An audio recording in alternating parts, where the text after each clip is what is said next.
there are different stages to this journey depending on, you know, which one applies to you. So this time around, we are going to be starting from very start. So for those that are students, we are going to cover, you know, strategies that students should adopt, and dependents as well as graduates, foreign applicants, and visa sponsorship itself, the big elephant in the room. So students that are in the UK, or before I go on, just to like bring a bit of interaction to it, to understand, you know, who the people that are listening are, who you know, who we are. Are there any internationals? I mean, are there students who are currently in the UK or planning to come to the UK in the room? If we have, I mean, if we have people like that, can you drop a hi in the comment section? You know, if I mean in the chat box. Yeah. So if you are currently an international student in the UK, or you're trying to come into the UK as an international student, can you drop a hi in the comment section so that I know that okay, I'm speaking to my audience are actually who I think they are. Thank you very much. I see a lot of eyes already.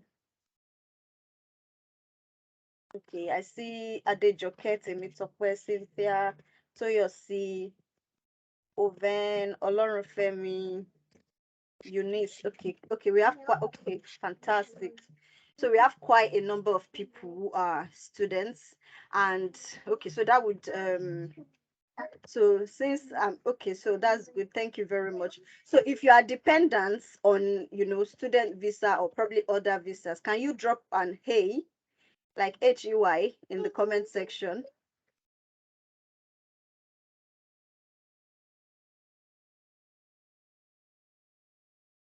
Fantastic. We have Olusegun, we have Belinda.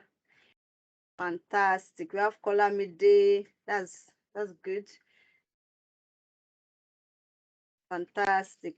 Okay, so that's good. It means that what we've planned to speak about today will be addressing some of your concerns. So if we also have you know, people who have already graduated, you know, probably this year, last year, you know, either they are already on their post-study visa or they've moved on to other types of visa. Can we have an HIYA? Can we have that?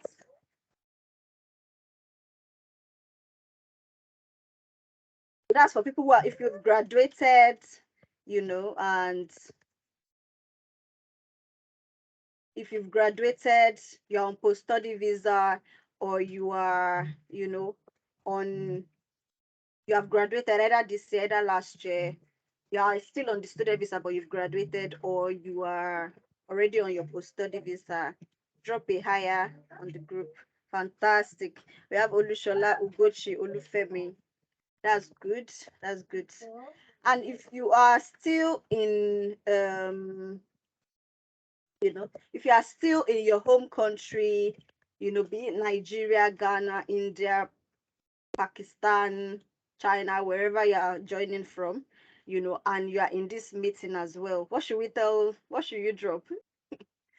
Okay, fantastic. So if you are from Nigeria, if you are from Ghana, you're still in your home country, wherever that might be, and you are trying and you are in this meeting to understand how you can, you know, start your journey into the UK, or, you know, get into the UK. Thank you, Ruby from Ghana, Boomsy, Sakal, Pretty, Manuela, Michela, Sai, Joy, Lola. Thank you, everyone. Fantastic. So, if at all you have interest in visa sponsorship, either from within, from outside, you know, from wherever it is you are, you know, what should we drop for that? I'm sure that that would be everybody, right? That would practically be everybody. But yes, I mean, I think that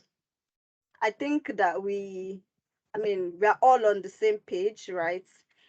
We, yeah, we are all on the same page, and yes, I'm comfortable to go ahead with this, with what I've prepared, you know, to share with you today. So for students, right, who are new in the UK, and if you're a student, we'll start with students because that's like the beginning of the journey for a lot of people. So if you're a student, you are new in the UK, as we all already know, you have I don't know, can you see my slides? Is that what you're seeing on my screen or something else? Yes. You're seeing the slides, right? Thank you. So if you are a student, we all know that students usually have 20 hours limits on their visa rights that restricts them from working full time. Um, Samuel, please keep admitting people. There are a lot of people in the lobby. Please keep admitting people. Thank you. So we know that we have the 20 hours limits, right? Which for a lot of people is a big hindrance, from I'm sure a lot of people think, okay, I'm coming into the UK. Immediately I get in, I'll be able to get a job, I'll be able to get this type of job, whatever it is that your expectations might have been, and be able to start paying my bills immediately. But I mean, unfortunately, that's not the reality for most because, that 20, I mean, based on my understanding of the job market in the UK, a lot of employers usually wants people who are available to work full time, right? Or who do not have any restrictions on their visa, So if the stage you are is you are a student and you've been applying to jobs and you are getting rejections and all that, I would tell you that you are not alone in this.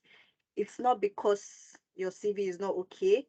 It's not because your profile is not okay. I mean, your CV and profile might not be okay, right? But that might not be the only reason why you are not getting the kind of jobs that you have.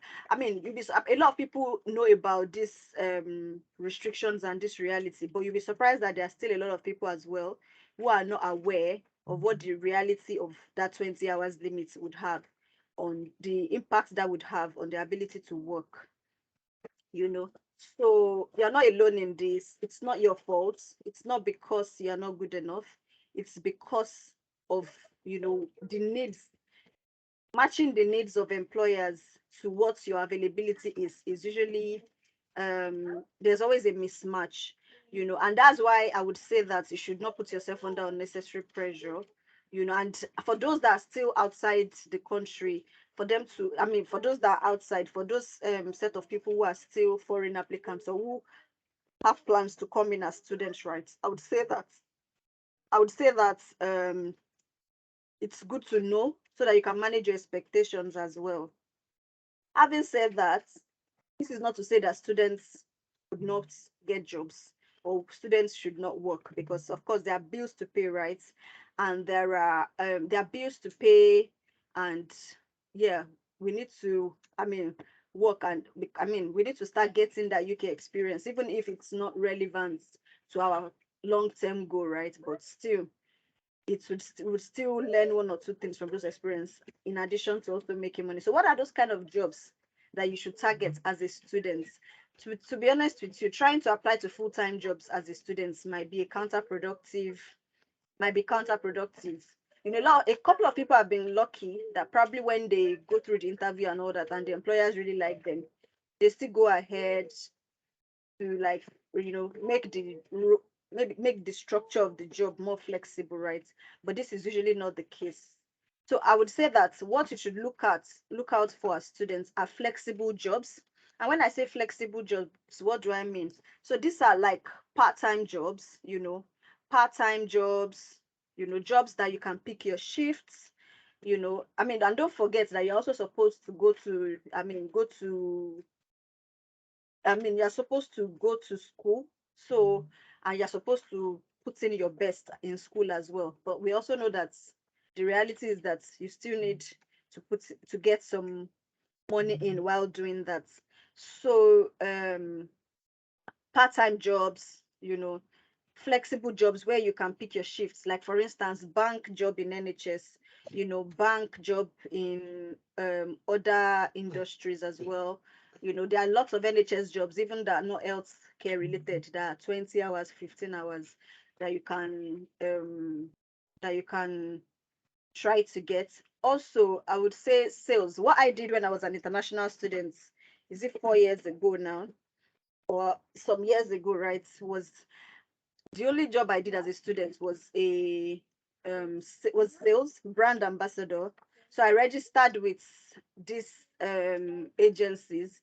I think the names I remember now, Tribe. There's one called Tribe. If you're interested in sales, brand ambassador, just like waiting in the waiting in stores and referring people to a stand for a brand or something, like sales related, right? So you can register with agencies like that. When they have shifts, they'll send to you, and then you can go fulfill those shifts. So I think I registered with Tribe, I registered with Closer, I registered with which other one, Life or something, a couple of them, but that's sales. We also have so for a lot of people that are also interested in going into care for the long term, right? I would say that, as a student, you can also pick up care related jobs. If I mean that's a way to also, have an alternative that you can explore for the long term as well, and start getting experience in that field, and start getting experience in that field even from when you are a student. Also, contract jobs. There are a couple of contract jobs as well that are flexible, to accommodate your 20 hours limits. Although some contract jobs are not, but I've shared testimonials of, people who got contract jobs, that accommodated their 20 hours.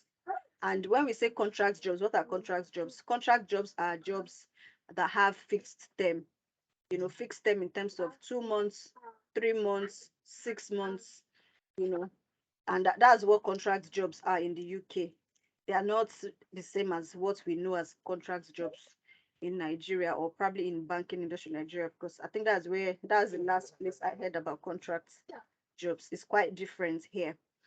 So another thing I would say, there are so many other jobs as well, Amazon and the likes. Another thing I would say is that even from being a student, try to make sure that the part-time job you do is also something that you can use to open, another alternative for the long term, even though that might not be the main one you want to explore, right?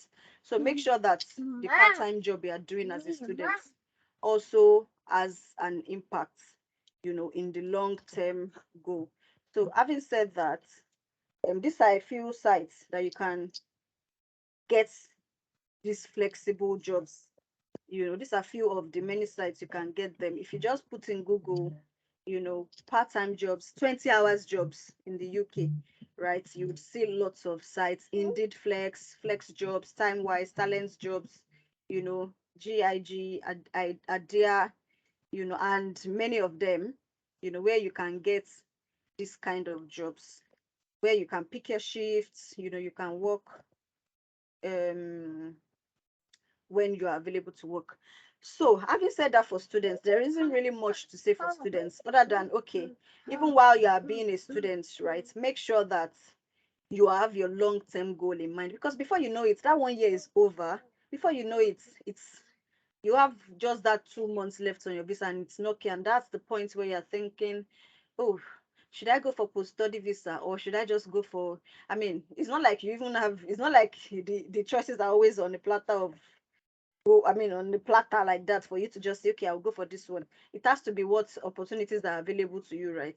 So you have to have started planning those opportunities from the start, even from when you're a student. If you know that, okay, as a student, right, I've chosen a course that is not really a long term, it's not a course that will help me in the long term, right? Right before you finish that your student visa, it's best for you to sit down and reassess yourself and look at, okay, what's that long term, because I know a lot of people that chose courses that, first of all, is not related to what they did in the past.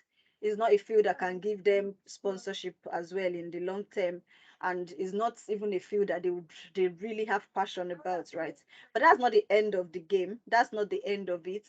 There are lots of fields they can transition into with 3 months training, 6 months training, and even shorter. So if it's, that time while you are still under your student visa, is the time to start thinking, okay, what's that long-term goal? What do I really want to do? What's that field that has potential for sponsorship? A lot of people come and say, oh, I'm in this field, It's not because I like it, but my agent said that's the only course I could study. That my agent said that's the only course I could study and get admission in the short time I wanted it, or something like that. So if you find yourself in that case, right, studying a course that probably you feel that it's not really relevant in the long term for you, based on your own personal circumstances or based on what you intend to achieve, right? So I mean, school is intense and all that, but you need to still plan. You need to plan. School is intense, but school, you can still find time to, like, attend those courses or whatever it is you've decided. But you need to plan at every stage. You can't wait. There are lots of people I do consultation with that there are some things that if they had known at the beginning, they would have strategized properly.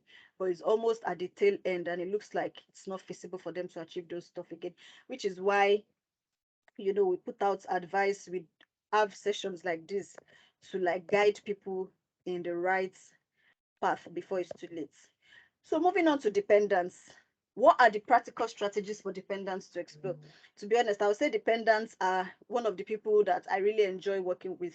And I mean, it's not like I don't enjoy working with other people, right? But dependents are people who have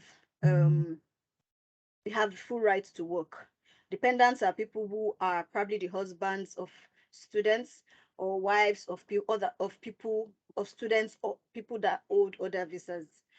So even though it looks like, oh, dependents have that right to work for that 1.5 years, or the 1 and 4 months, on 1 year and 4 months, or whatever months that is on their visa, right? A lot of dependents as well still get it wrong. And when I say get it wrong, I mean, it's because a lot of people are not proactive. What I would say is, if you know that you're coming to the UK as a dependent, first of all, you need to have tried to sit down and look at it properly with your partner. Who should be the students, who should be the dependents. From making that decision as well, right? You need to get it right from that decision as well. Whoever it is that has a better potential, to get a good job that will have a long-term value, or whatever, should be the dependent, while the other partner that still needs to enhance their skills, or probably should be the students. And I've had couples as well where both of them are equally skilled in the right career paths. So good for them as well. But so the first thing I would tell dependents to do, for those that are still at home, right, is to be proactive. Do not wait until you hit the UK before you start planning what you really want to do.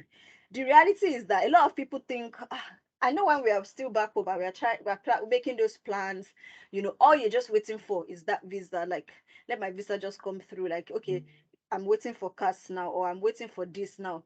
The moment that visa comes through, right, then the next thing is, okay, you travel and then you land in the UK. The reality for a lot of people, I've had a lot of people that probably have been carrying me along their journey from, like, when they were applying, and then the moment they land, you just find out that they just disappear for 3 months. I mean, I wonder, and then they come back and say, I'm back. God, it's been tough. It's been this. We've spent all our savings. Accommodation has been this has been that. And even, I mean, people that were dependents that could work, they ended up settling for something that, I mean, we just need to pay the bills right now.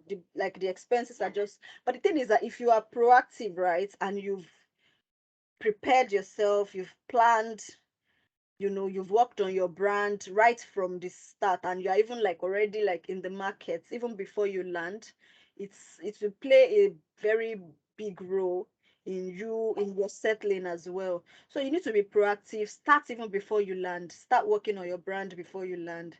Start getting those recruiters reach out to you. Let it be that it's because you are not in the UK that you're not getting those opportunities.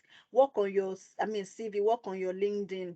Work on all the documents you need to work on that would increase your visibility and put you in the market.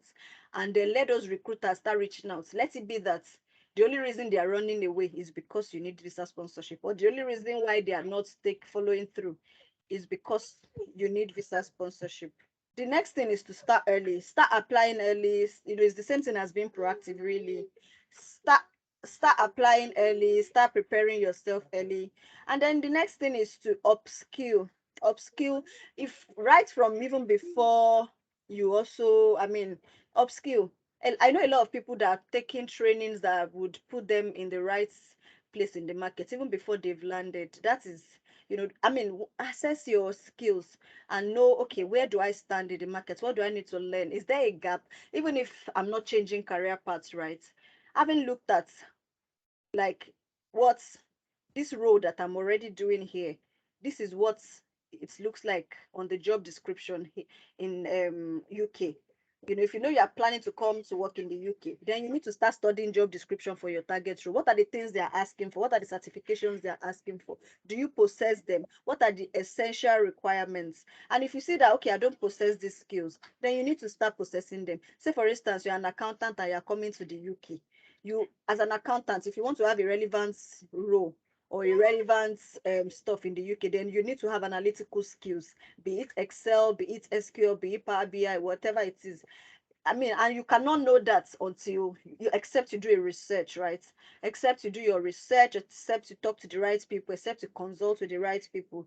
And then when you know that, then you start, okay, before I land, let me acquire these skills. Let me join trainings that will help me with these skills, or let me learn this on YouTube.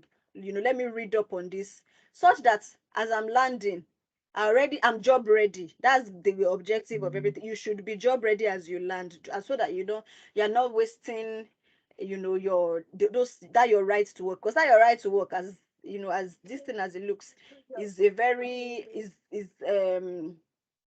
is very it's something that should be well utilized, if I must put it that way. So that would take me to utilizing your right to work. You, as a dependent, you have the right to work.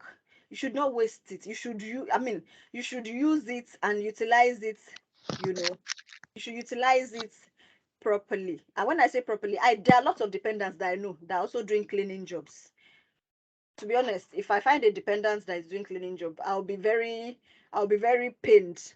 And the reason why I say I'll be very pained is because, it's either they didn't do any of the things I've said earlier at the right time, or they didn't even do it at all. That's why they will be, forced to also take a menial job, even though they have a full right to work. There's no reason why someone that has a full right to work and can start positioning themselves should be doing, transit jobs.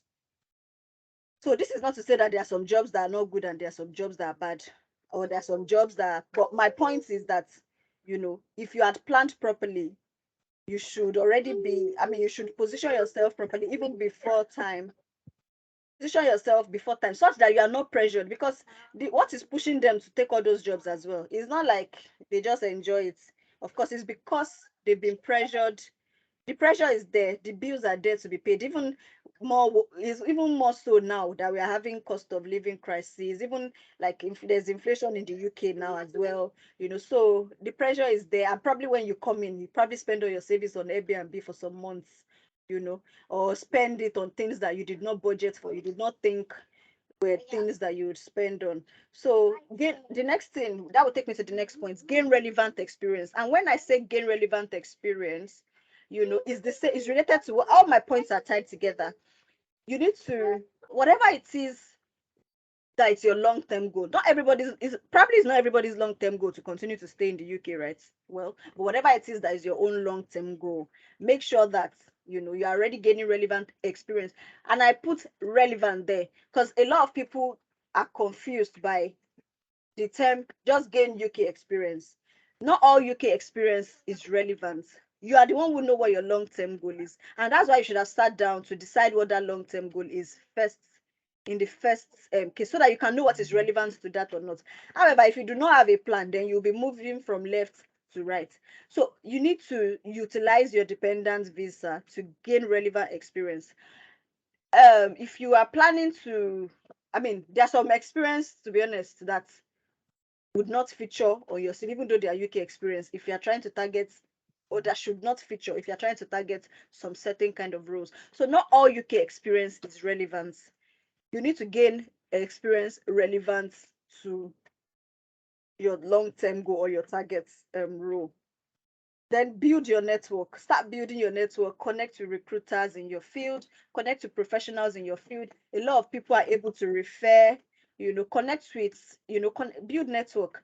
The process of getting jobs in the UK is quite different from Nigeria, or Africa, or other countries, India as well. So you need to build in the UK. Network is very important, and that's why we have tools like LinkedIn. I would not overemphasize the importance of being connected to the right people on LinkedIn, or having the right, or being visible to the right headhunters um recruiters. I would say that a lot of people who have gotten jobs in the UK, including myself, we benefit more, or I would say that the potential of getting jobs where recruiters are the one who reach out to you is much higher than the ones you just randomly apply to. you know so so I would say that you should build your network to give yourself a better chance at landing these jobs. So I mean, that is what I have for dependents who are in the market. So I mean, how do you position yourself? Work on your brand, work on your LinkedIn. Make yourself visible to recruiters.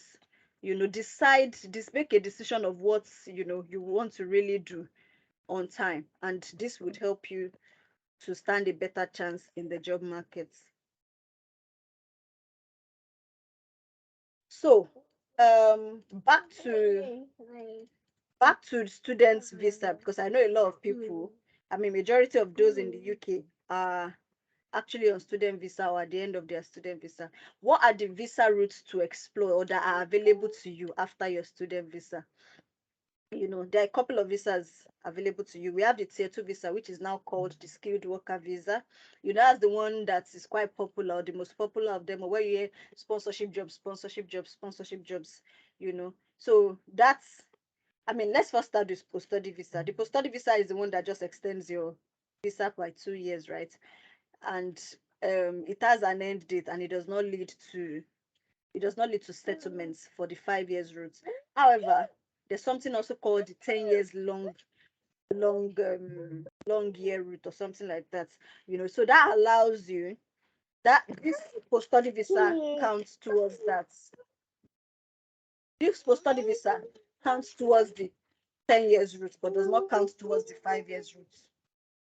At the end of the post study visa, a lot of people still need to get another type of visa that would allow them to stay in the UK for the long term and eventually get the permanent residence, which is the long rule. But permanent residence, that's the ILR, and the British passport, which is the end goal, or the optimum goal for everybody at the end of the day, right? So yeah, that's what the post-study visa is. So the tier 2 visa and the skilled worker visa, back to that, is the one that's is the dream for everybody, or I would say it's the dream for most, right? Because it's the one that is a route that leads to settlements, as they would call it. It's a 5 years route, and um they call it, I mean, it's the one we call visa sponsorship, visa sponsorship, visa sponsorship. So how do you get on this visa? To get on this visa, you need to apply to jobs that are offering sponsorship, or you get sponsorship from existing jobs that you already have, that would sponsor you to continue to stay in the UK. Some of these visas will come as 3 years. Some employers will offer this visa as 3 years visa, and then renew it after the end of the 3 years as well. So this visa as well, another good thing about it is that you can apply for it from your home country. It's a standalone visa that you can also apply for from your home country if you get jobs that are willing to sponsor you. We'll speak more about how to position yourself or strategize to get this visa as we move on. We also have the scale up visa. This is quite new. I mean, it was launched in August. However, to be honest, till now, I don't think I can say that I know a lot of people who have who are beneficiaries of this visa.